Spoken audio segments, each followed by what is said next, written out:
आप देख रहे हैं अपना बिहार और आपके साथ मैं हूं विवेक। विधान परिषद में टोका टोकी से नाराज मुख्यमंत्री नीतीश कुमार ने आरजेडी विधान पार्षद सुबोध राय को लताड़ लगा दी। सीएम ने सुबोध राय को बीच में ही बोलने पर डांटा और हाल के दिनों में आरजेडी नेताओं ने मुख्यमंत्री के साथ टोका टोकी करने का एक नया ट्रेंड डेवलप किया है। जब गुस्सा हुए नीतीश, अरे भाई हम बोल रहे हैं, बीच में बोलिएगा क्या? एमएलसी को लगाई लताड़। ये भी कोई तरीका है? आप सुनोगे नहीं कोई? बताया सदन का नियम। आप जरा नियम जानो। हम तो नियम जान ही रहे। बैठिए, तू तो बैठ ही रहे सर, लेकिन नियम जानिए। सोमवार को विधान परिषद में बजट सत्र की कार्यवाही चल रही है। प्रश्नकाल के दौरान सवाल जवाब का दौर चल रहा है। ग्रामीण विकास मंत्री जवाब देते उसके पहले ही आरजेडी एमएलसी सुबोध राय की टोका टोकी शुरू हो गई। क्वेश्चन पर 5-5 सप्लीमेंट्री एक साथ होता है महोदय। हम ही नहीं किए महोदय। महोदय सत्ता पक्ष के लोग करते हैं। सत्ता पक्ष के लोग करते हैं, हमसे क्यों दर्द हो गया महोदय? मुख्यमंत्री नीतीश कुमार ने सुबोध राय को समझाने की कोशिश की। अगर प्रश्न करते हैं तो उनके प्रश्न का उत्तर होता है, तब दूसरे सदस्य प्रश्न करेंगे। आप पहले वो बोल दिए हैं, उसका उत्तर सुनिए, तब फिर प्रश्न करिए। पूरक एक बार ही जवाब देते हैं लोग। नहीं, इससे पहले बात नहीं है। आप जरा नियम जानो। हम तो नियम जान ही रहे। बैठिए, तू तो बैठ ही रहे सर, लेकिन नियम जानिए। लेकिन सुबोध राय नहीं माने और मुख्यमंत्री के सामने भी वही हरकत करते रहे। आप क्यों नहीं बताते हैं भाई? नहीं, कैसे महोदय? आप बताते क्यों नहीं है? इस तरह की बात करना है रोज पूरा पूछा जाता है। फिर क्या था? मुख्यमंत्री नीतीश कुमार गुस्सा गए और सुबोध राय को जोर से डांट दिया। अरे भाई हम बोल रहे हैं, बीच में बोलिएगा क्या? माननीय मुख्यमंत्री जी बोल ये रहे भी कोई तरीका है? आप सुनोगे नहीं कोई?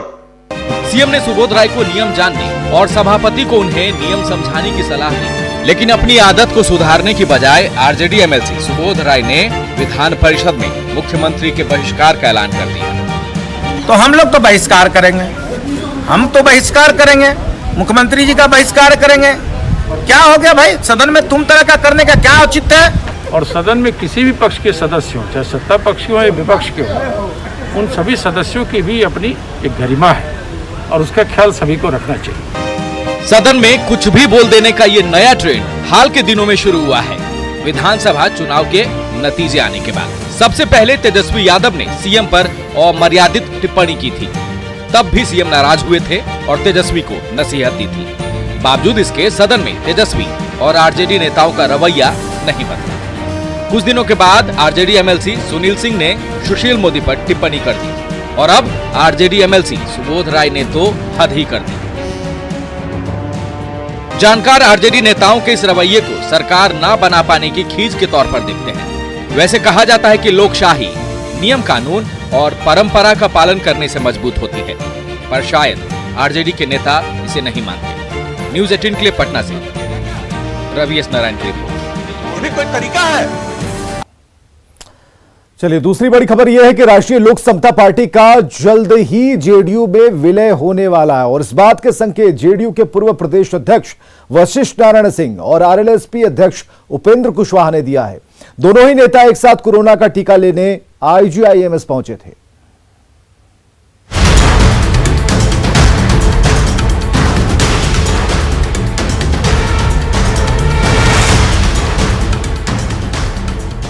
ये मुलाकात सिर्फ संयोग नहीं, संकेत है आरएलएसपी के जेडीयू में विलय का। बस तारीख का ऐलान नहीं हुआ है। वैसे सूत्र बताते हैं कि 14 मार्च को आरएलएसपी का जेडीयू में विलय हो जाएगा। अभी से दूर मत करिए, अभी से मान लीजिए तो डेट उठ तो बाद में का सवाल है। नजदीक में रहे हैं, नजदीक में हैं, नजदीक में रहें।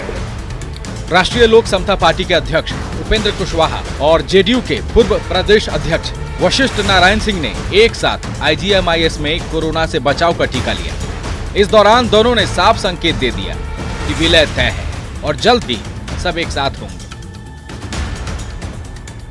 ये माना जा रहा है कि उपेंद्र कुशवाहा बहुत जल्द नीतीश कुमार के साथ दिखेंगे, तो समय क्या हो सकता है? इस महीने में हम समय माने? देखिए, फिर अब नीतीश जी के लिए भी वही लागू होता है।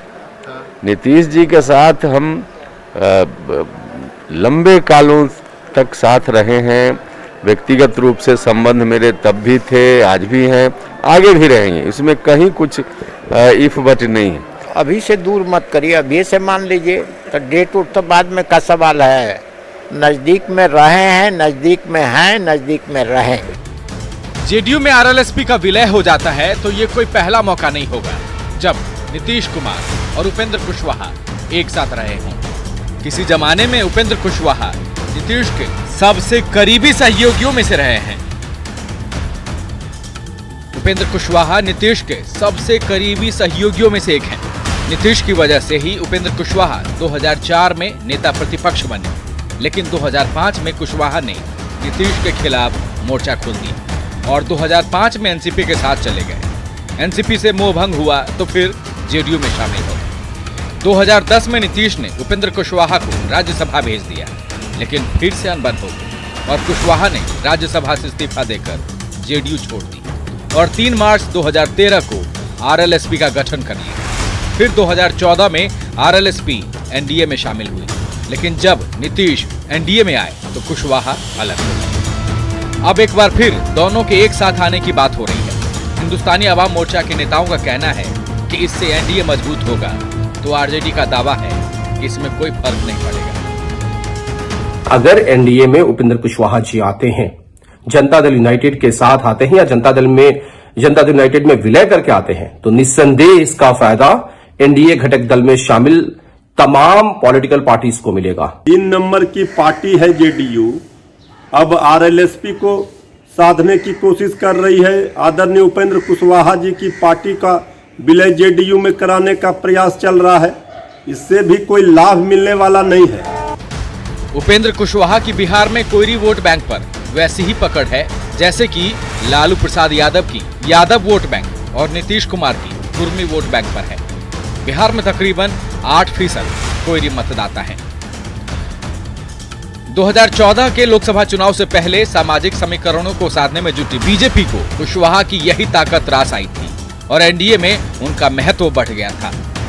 अब जबकि जेडीयू एक बार फिर लव कुश समीकरण को और ज्यादा साधने में जुट गई है, वैसी स्थिति में उपेंद्र कुशवाहा का जेडीयू में आना नीतीश कुमार के लिए तो फायदेमंद होगा ही, बिहार की राजनीति में हाशिए पर चल रहे उपेंद्र कुशवाहा के लिए भी किसी जीवनदान से कम नहीं होगा। न्यूज 18 के लिए पटना से संवाददाता आनंद अमृतराज के साथ ब्यूरो रिपोर्ट। और बड़ी खबर है खगड़िया से, जहां स्कूल की दीवार गिरने से 7 लोगों की मौत हो गई जबकि 2 लोग जख्मी हैं। घटना है महेश खुर्द थाना क्षेत्र के चंडी टोला की, जहां प्राथमिक विद्यालय के पास नाला बनाया जा रहा था और इसके लिए जेसीबी से खुदाई हो रही थी। इसी दौरान स्कूल की दीवार गिरी और मरने वाले सभी लोग मजदूर हैं जो नाला बनाने के काम में लगे थे। स्थानीय लोगों का कहना है कि लापरवाही की वजह से यह हादसा हुआ है और लोगों की जान गई है। कितने लोग का निकाला dead body?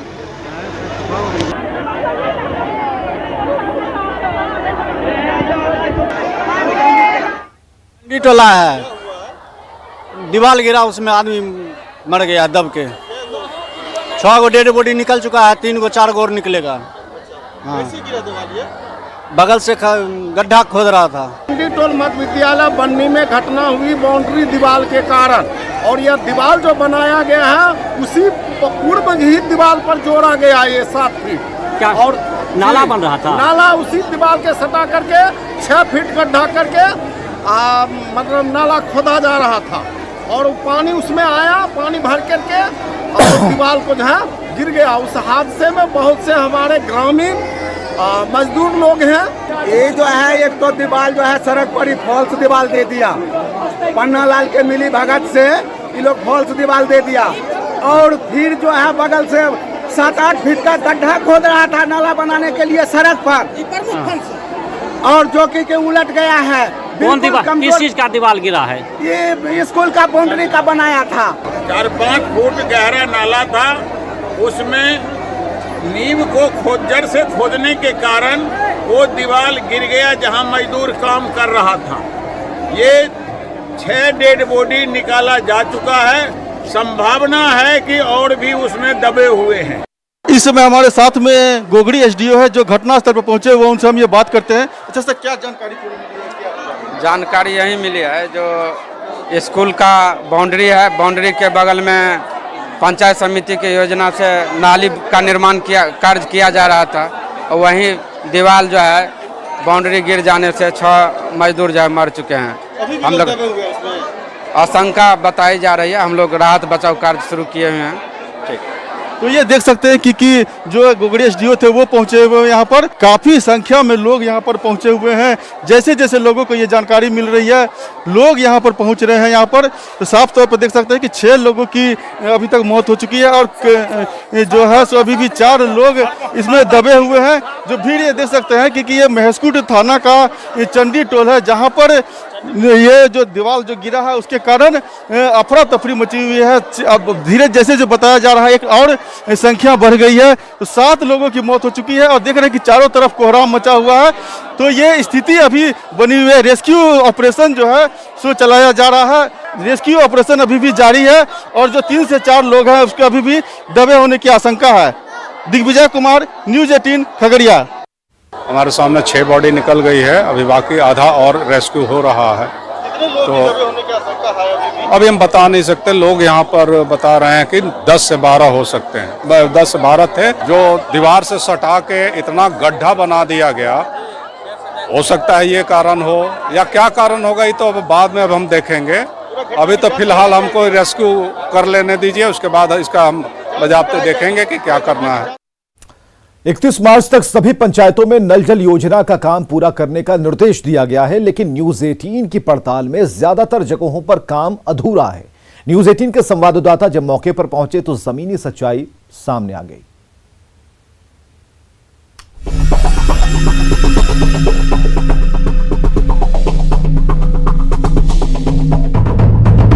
Ganeshpur panchayat ward संख्या 11 पूर्णिया का ये है गणेशपुर पंचायत, जहां नल जल योजना का हाल बुरा है। सरकारी निर्देश के बावजूद जमीन पर हालात कैसे हैं, ये न्यूज 18 के कैमरे में कैद है। सरकार ने 31 मार्च तक सभी पंचायतों में नल जल योजना का काम पूरा करने का निर्देश दिया था, लेकिन गणेशपुर पंचायत के वार्ड संख्या 11 में तो योजना का काम भी शुरू नहीं हुआ है। ये हाल तब है जब यहाँ के सुनगढ़ा गांव में 800 लोगों की आबादी है। पीने का पानी नहीं मिलने से लोग परेशान हैं। क्या कह रहे हैं आप ही सुनिए। यहाँ जल नल के बारे में कुछ नहीं सर, अपने ट्यूबवेल से ही पानी, और पानी में आयरन भी आता है। आयरन पानी पीने से बाल बच्चा बीमार हो जाते हैं, हम लोग भी बीमार हो जाते हैं। और यहाँ कोई साधन नहीं है ले जाने के लिए, न सड़क है, यहाँ से मेन रोड जाने के लिए सड़क नहीं है। वही गोदी में लेके या खटिया में टांग करके ले जाना पड़ता है हॉस्पिटल पूर्णिया से। मांग करते हैं मतलब रोड बन जाए, व्यवस्था पुल बन जाए। पानी का? हाँ, पानी का व्यवस्था, नल टूटी सब भी नहीं मिलता है। तो अब जरा दरभंगा का भी हाल जान लीजिए, क्योंकि शहरी इलाके में ही योजना रेंगती नजर आ रही है। कहीं पाइप है तो कहीं पानी नहीं, कहीं पानी आया भी तो गंदा। महीनों पहले पाइपलाइन बिछी थी, लेकिन योजना जमीन पर नहीं उतर सकी। लोगों की शिकायत पीएचईडी विभाग से है। दरभंगा शहर के वार्ड नंबर 30 का ये हाल है। उर्दू बाजार मोहल्ले में लोगों को शुद्ध पानी कितना मिल पा रहा है, लोगों से ही सुनिए। हाँ, प्रशासन दावा करने में पीछे नहीं है। पानी नहीं आता, कितना जाएंगे, दूर दूर में नल का गड़ा हुआ है, पानी वहाँ जाएंगे लाने के लिए, बाल बच्चा है, कपड़ा धोना, रोज का तो पानी ही का काम होता है। तब कहाँ से बड़ा, बहुत मुश्किल है। पानी पीना, खाना, हर चीज का काम होता है पानी, है ना। सरकार पहुँचाया तो पानी कहाँ आ रहा, पैसा लिया, फीट के हिसाब से पाइप घर में गया, कुछ नहीं हासिल हुआ। नल जल की समीक्षा की गई, इसमें नल जल योजनाओं को पूर्ण कराने और जो भी त्रुटियां हैं उसको दूर करके एमबी को करवाकर उसको पूरा कंप्लीट किया जाए हर हाल में। कटिहार में नल जल योजना को लेकर पीएचईडी विभाग बेहतर काम का दावा कर रहा है, लेकिन जब न्यूज 18 ने रौतारा पंचायत का जायजा लिया तो पता चला कि पिछले 6 महीने से पानी टंकी बनकर तैयार है, लेकिन लोगों को पानी नसीब नहीं हो पा रहा है। ये हाल उस पंचायत का है जहां खुद मुख्यमंत्री नीतीश कुमार ने जनवरी 2020 में नल जल योजना का उद्घाटन किया था। स्थानीय मुखिया जी के काम को लेकर क्या दावा किया जा रहा है, सुन लीजिए। परेशानी तो विभाग ही बता पाएंगे कि क्या परेशानी है। संवेदक को इस संबंध में कई बार मेरे द्वारा कहा भी गया, कन्या अभियंता से भी बात हुई, कार्यपालक अभियंता से भी बात हुई, लेकिन इस संबंध में कोई कार्रवाई विभाग द्वारा नहीं किया जा रहा है। जबकि मुजफ्फरपुर में भी नल जल योजना की हालत ठीक नहीं है। फाइलों में धड़ल्ले से बेहतर काम दिखाया गया है, लेकिन जमीनी हकीकत इससे कोसों दूर है। शहरी इलाके से सटे मझौली खेतल पंचायत की 3 वार्ड का हमारी संवाददाता ने जायजा लिया तो सच्चाई सामने आ गई। कुछ इलाकों में काम पूरा दिखा तो कहीं अधूरा। वार्ड नंबर 1 में अभी वाटर टावर ही लगाया जा रहा है। वार्ड नंबर 2 में योजना का काम भी शुरू नहीं हुआ है। हाँ, तीसरे वार्ड में काम बेहतर दिखा। यहाँ तो कार्य पूरा हो चुका है और जो भी कार्य है सबके सामने में यहाँ देख रहे हैं लोग, और जनता भी देख रही है यहाँ का कार्य, और बाकी की जगह में जो कार्य बचा हुआ है वो भी हो रहा है पूरा। अभी तो नहीं पानी आया है अभी इधर। नहीं पानी आया, क्यों नहीं आया कुछ पता चला? अब हम कैसे हम कह सकते हैं। पाइप अभी बैठ रहा है कि पाइप तो बैठ गया है, सब पाइप बैठ रहा है, खाली नल नहीं बैठा है। तो तमाम जिलों के कुछ पंचायत की हमने पड़ताल की, जिसमें ये सच्चाई सामने आई कि सरकार के डेडलाइन के बावजूद नल जल योजना का काम पूरा नहीं हो पाया है। जरूरत है इसके लिए जिम्मेदार अधिकारियों पर कड़ी कार्रवाई की और जनता तक 7 निश्चय में शुमार इस योजना को पहुंचाए जाने की। न्यूज़ 18 के लिए पूर्णिया से कुमार प्रवीण, दरभंगा से विपिन, कटिहार से सुब्रत और मुजफ्फरपुर से सुधीर कुमार की रिपोर्ट। और बेगूसराय में एक वीडियो वायरल हो रहा है जिसमें एक युवक सरेआम पिस्टल से फायरिंग करता दिख रहा है। बताया जा रहा है कि वीडियो नया गांव थाना क्षेत्र का है। हालांकि इसकी पुष्टि नहीं हो पाई है, लेकिन जिस तरीके से गोलियां चलाई जा रही हैं, गोलीबारी हो रही है, उससे साफ है कि अपराधी बेखौफ हैं, उन्हें पुलिस का डर नहीं है।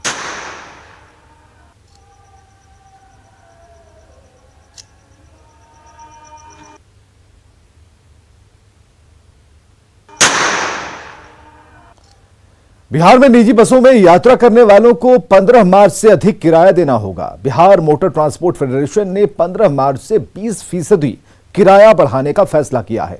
बसों के किराए में वृद्धि को लेकर फेडरेशन की दलील है कि पेट्रोल डीजल के दाम में लगातार वृद्धि से ट्रांसपोर्ट मालिकों को नुकसान हो रहा है और ऐसे में बसों का किराया बढ़ाने के सिवा उनके पास कोई उपाय नहीं।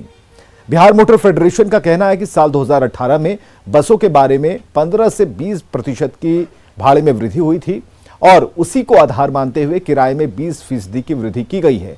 पहले यह भाड़ा 25% बढ़ाने का फैसला हुआ था, लेकिन बाद में इसे 20% करने पर सहमति बनी। बस भाड़े में वृद्धि को लेकर यात्रियों का कहना है कि इससे आम लोगों की जेब पर बोझ बढ़ेगा। बढ़ोतरी के बजाय 20% बढ़ोतरी किए हैं और पूरे बिहार में 38 जिला में, खास करके झारखंड के अध्यक्ष है वहाँ भी सूचना दे दिए हैं कि 20% ही बढ़ावे। ये तो बहुत बड़ा अन्याय हो रहा है पब्लिक के साथ, और पब्लिक के जेब पे ज़्यादातर जो रोज खाने कमाने वाले हैं उस पर बहुत गहरा असर पड़ेगा। अब जो आप मान लीजिए मजदूर की मजदूरी बढ़ नहीं रही है, भाड़ा बढ़ने से तो इफेक्ट पड़ेगा ही जेब पे। क्या चाहते हैं? हम लोग चाहते हैं कि ये भाड़ा ना बढ़े। इधर बजट सत्र के दौरान बिहार विधानसभा में जिस विभाग का बजट पेश होता है, परंपरा रही है कि विभाग के मंत्री सभी विधायकों को कुछ न कुछ गिफ्ट देते हैं। ऐसे में आज विधानसभा में वन एवं पर्यावरण विभाग के बजट के दौरान विभागीय मंत्री नीरज कुमार बबलू ने सभी विधायकों को गमले में लगा विशेष पौधा गिफ्ट किया। सिंसेवरिया का यह पौधा प्रदूषण कम करने में अहम भूमिका निभाता है। हमारा वन पर्यावरण है तो हमने एक अलग सोच से सेंसेवेरिया का पौधा दिया है। ये पौधा का बड़ा इंपॉर्टेंस है, ये वायु प्रदूषण में बड़ा काम आता है। इंडोर प्लांट है, अगर इसको आप घर में रखते हैं तो आपको एयर प्यूरिफायर रखने की आवश्यकता नहीं है। पहला पौधे का दूसरा, हमने कहीं न कहीं रोजगार डेवलप करने का भी एक साधन ढूंढा है। मिट्टी का गमला मंगाया है, जो एक कुम्हार को इसका एक बड़ा काम भी मिलेगा फ्यूचर में। और उसके ऊपर हमने मधुबनी पेंटिंग कराया है, जो मधुबनी पेंटिंग हमारे राज्य का एक मॉडल है, इसको भी बढ़ावा मिलेगा। तो इसी को लेकर के हम मिट्टी के गमले को मधुबनी पेंटिंग करा करके उसमें सेंसेवेरिया का पौधा दे करके सभी माननीयों के लिए और आप लोगों के लिए मंगाए। और खबरें लगातार जारी हैं, आप बने रहिए हमारे साथ।